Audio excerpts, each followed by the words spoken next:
முக்கிய அண்மை செய்தி. ஆளுநருடன் தலைமை செயலாளர் சந்தித்து வருகிறார். அது தொடர்பான அண்மை தகவலை தற்போது பார்த்து வருகிறோம். ஆளுநருடன் தலைமை செயலாளர் மற்றும் டிஜிபி ஆகியோர் சந்தித்து வருகின்றனர். தமிழ்நாடு சட்டம் ஒழுங்கு நிலவரம் குறித்து ஆளுநரிடம் விளக்கம் அளிக்கும் தலைமை செயலாளர் மற்றும் டிஜிபி. அது தொடர்பான அண்மை தகவலை தற்போது பார்த்து வருகிறோம். இது தொடர்பான கூடுதல் விவரங்களை செய்தியாளர் நித்யானந்தன் வழங்க கேட்கலாம். வணக்கம் நித்யானந்தன். தற்போது ஆளுநருடன் தலைமை செயலாளர் மற்றும் டிஜிபி ஆகியோர் சந்தித்து வருகின்றனர். இந்த சந்திப்பின் முக்கிய நோக்கம் என்ன? இது தொடர்பான கூடுதல் விவரங்கள்.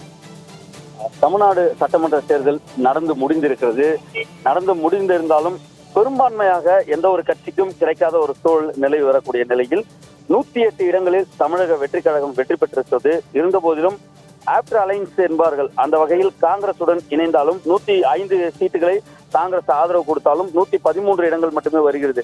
அந்த 118 இடங்கள் கிடைக்கப்பெறாத ஒரு சூழலில் தொடர்ச்சியாக தமிழக வெற்றி கழகத்துடைய தலைவர் விஜய் ஆளுநரை சந்தித்து நேற்று ஆட்சி அமைப்பதற்கு உரிமை கோரியிருந்தார்.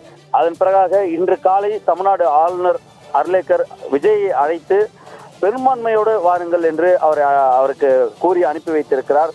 ஆகவே இது ஒரு புறம் இருக்க, மறுபுறத்தில் ஆளுநர் விஜய்க்கு பதவி பிரமாணம் செய்து வைக்க வேண்டும் என்று இந்திய கம்யூனிஸ்ட் கட்சி, மார்க்சிஸ்ட் கம்யூனிஸ்ட் கட்சி உள்ளிட்ட திரை நடிகர்கள் பிரகாஷ்ராஜ் உள்ளிட்ட பலரும் கேள்வி எழுப்பி வருகிறார்கள். ஆளுநர் ஏன் பதவி பிரமாணம் செய்து வைக்க மறுக்கிறார்? அரசியலமைப்பு சட்டத்தின்படி பதவி பிரமாணம் செய்து வைக்க வேண்டும் என்று ஒருபுறம் குரல் எழுகிறது. ஆகவே இது ஒருபுறம் இருக்க, இந்த நேரத்தில் மிக முக்கியமாக 2 நபர்கள் வந்திருக்கிறார்கள். அதில் ஒருவர் தமிழ்நாடுடைய தலைமைச் செயலாளர் சாய்குமார் 10 நிமிடம் ஆளுநரை சந்தித்து விட்டு புறப்பட்டு சென்றிருக்கிறார். அதே போல தமிழ்நாடு டிஜிபி, தமிழ்நாடு காவல்துறையுடைய தலைவராக இருக்கக்கூடிய டிஜிபி ரத்தோர் தற்பொழுது உள்ளே தமிழ்நாடு ஆளுநருடன் பேசி வருகிறார். 15 நிமிடமாக இந்த சந்திப்பு என்பது நடைபெற்று வருகிறது. ஆளுநர் தலைமைச் செயலாளரை சந்தித்தது 2 விடயங்கள். அதில் ஒன்று, ஆளுநர் பதவி பிரமாணத்திற்கு தேதி குறிப்பிடுவதற்கு முன்பாக நேரு உள்விளையாட்டு அரங்கத்திற்கு ஏன் பொதுப்பணித்துறையால் அந்த பதவியேற்பு விழாக்கான ஏற்பாடுகள் எல்லாம் யார் செய்ய அனுமதி வழங்கியது, எதன் காரணமாக அந்த அனுமதிகள் வழங்கப்பட்டது, எதன் காரணமாக இவ்வளவு வேகம் எடுத்தது, பொதுமக்கள் தற்பொழுது கேட்கக்கூடிய கேள்வி என்பது பதவியேற்புக்கான ஏற்பாடுகள் எல்லாம் செய்ததற்கு பிறகாக தடுப்பது நியாயமா என்று பொதுமக்கள் சமூக வலைதளங்களில் கேள்வி எழுப்புகிறார்கள். இப்படி கேள்வி எழுப்பக்கூடிய அளவிற்கு ஏன் விரைந்து எவ்வளவு வேகம் யார் காட்டியது என்று தலைமைச் செயலாளரிடம் ஆளுநர் கேட்டறிந்ததாக ஒரு தகவல் வெளியாகிருக்கிறது. வழக்கமாக ஆளுநரிடம் அதாவது ஆட்சி அமைப்பதற்கு உரிமை கோருவார்கள். ஆளுநர் அதற்கான நேரத்தை வழங்குவார். அதன் பிறகாக அந்த அரங்கங்கள் தயார் செய்யக்கூடிய பணிகள் என்பது நடைபெறும். ஒருவேளை வேகமாக பதவியேற்க வேண்டும் என்றால் ஆளுநர் மாளிகையிலேயே அந்த பதவியேற்பு விழா என்பது நடைபெறும். ஆளுநர் மாளிகையில் உள்ளே அரங்கங்கள் இருக்கிறது. ஆகவே பழைய தர்பார் ஹால் இருக்கிறது. தற்பொழுது அது பாரதியார் அரங்கமாக மாற்றப்பட்டிருக்கிறது. அந்த இடம் இருக்கிறது. அதே போல ஒரு பெரிய புல்வெளியுடன் உள்ள ஒரு லான் ஒன்று இருக்கிறது. அங்கு 2000 பேர் அமரக்கூடிய அளவிற்கான ஒரு இடம் இருக்கிறது. அவசரமாக பதவியேற்க வேண்டும் என்றால் ஆளுநர் மாளிகையில் பதவியேற்பு என்பது நடைபெறும். இல்லை என்றால் வழக்கமாக இதுவரை தமிழ்நாட்டு அரசியல் வரலாற்றில் சென்னை பல்கலைக்கழகத்துடைய 100ஆண்டு அரங்கம் இருக்கிறது, நேரு உள்விளையாட்டு அரங்கம் இருக்கிறது. இவை 2 இடங்களில் நடைபெறும். இப்படி இருக்கும் பொழுது பெரும்பான்மை கிடைக்காத சூழலில் ஏன் இந்த ஏற்பாடுகளை செய்தீர்கள், என்ன காரணம் என்று ஆளுநர் கேட்டறிந்ததாக ஒரு தகவல் வெளியாகிறது. இது தலைமைச் செயலாளரிடம். மறுபுறத்தில் டிஜிபி தற்போது சந்தித்து வருகிறார். டிஜிபியிடம் மற்ற 2 கேள்விகளை ஆளுநர் எழுப்பியதாக தகவல் வெளியாகிறது. அதில் ஒன்று, பெரும்பான்மை கிடைக்காத நேரத்தில் 3 நாட்களாக தவேகாவுடைய தலைவர் விஜய்க்கு ஏன் கான்வாய் பாதுகாப்பு போடப்பட்டது, அவருடைய வீட்டிற்கு பாதுகாப்பு வழங்கியது தவறல்ல, ஆனால் ஒரு முதலமைச்சர் வீட்டிற்கு எப்படி பாதுகாப்பு வழங்குவார்களோ அதே பாதுகாப்பை அங்கு வழங்கியதற்கான காரணம் என்ன என்று 2 கேள்விகளை எழுப்பியிருக்கிறார். அதே போல நள்ளிரவில் எதன் காரணமாக கான்வாய் பாதுகாப்பு திரும்ப பெறப்பட்டது, கொடுக்கப்பட்ட பாதுகாப்பு நள்ளிரவில் ஏன் விலக்கிக் கொள்ளப்பட்டது, ஏன் கொடுக்கப்பட்டது, இந்த 2 கேள்வியையும் ஆளுநர் தற்போது தமிழ்நாடு டிஜிபியிடம் கேட்கிறார்.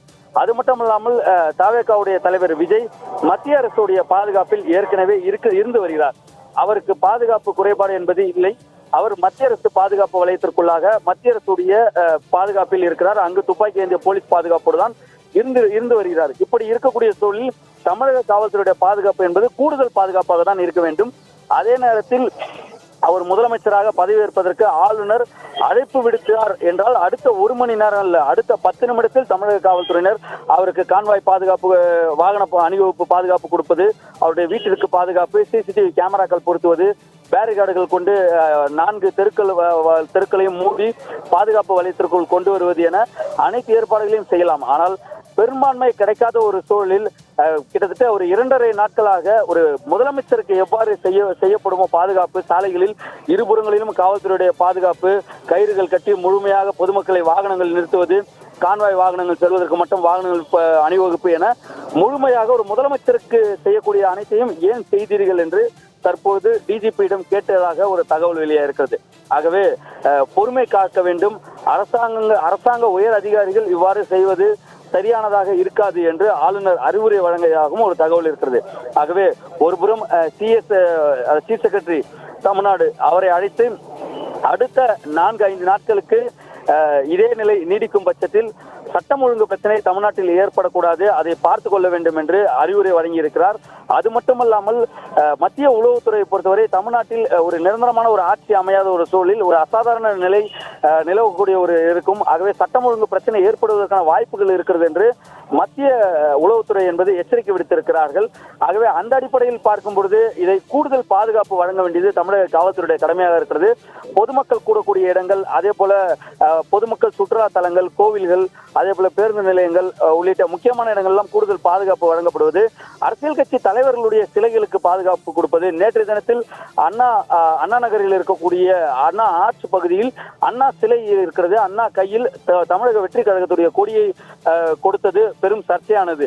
ஆகவே இது போல அரசியல் கட்சி முன்னாள் மறைந்த முதலமைச்சர்களுடைய சிலைகள், அதே போல நினைவிடங்கள் உள்ளிட்ட இடங்கள் எல்லாம் பாதுகாப்பு கூடுதலாக கொடுக்க வேண்டும் என்ற ஒரு அறிவிப்பையும் ஆளுநர் கொடுத்திருப்பதாக தகவல் வெளியாக இருக்கிறது. ஆகவே ஒரு நிரந்தரமான ஆட்சி அமையும் வரை சட்டம் ஒழுங்கு பிரச்சனை தமிழ்நாட்டில் ஏற்படக்கூடாது.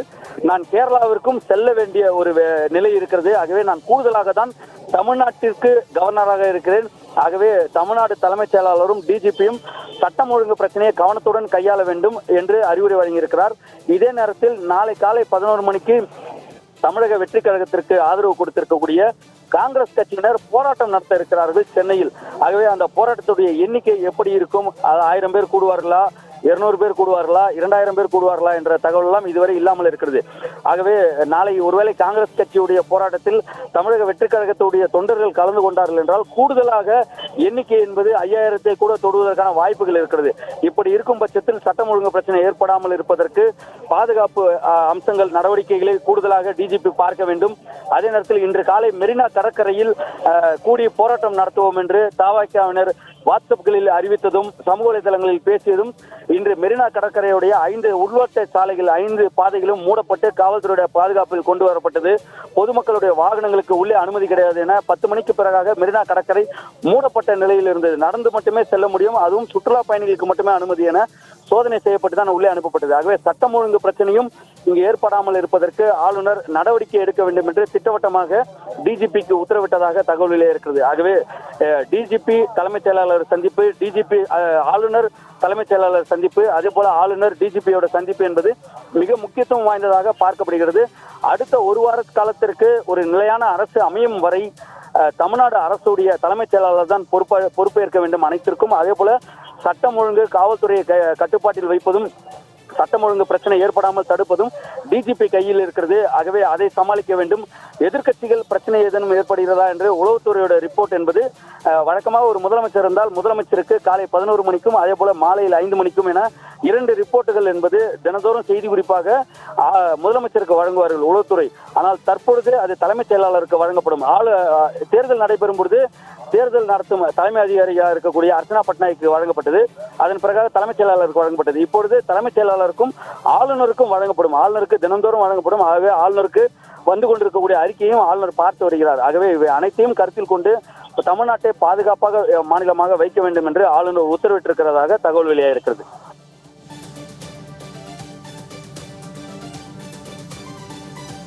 கூடுதல் விவரங்களுக்கு நன்றி நித்யானந்த்.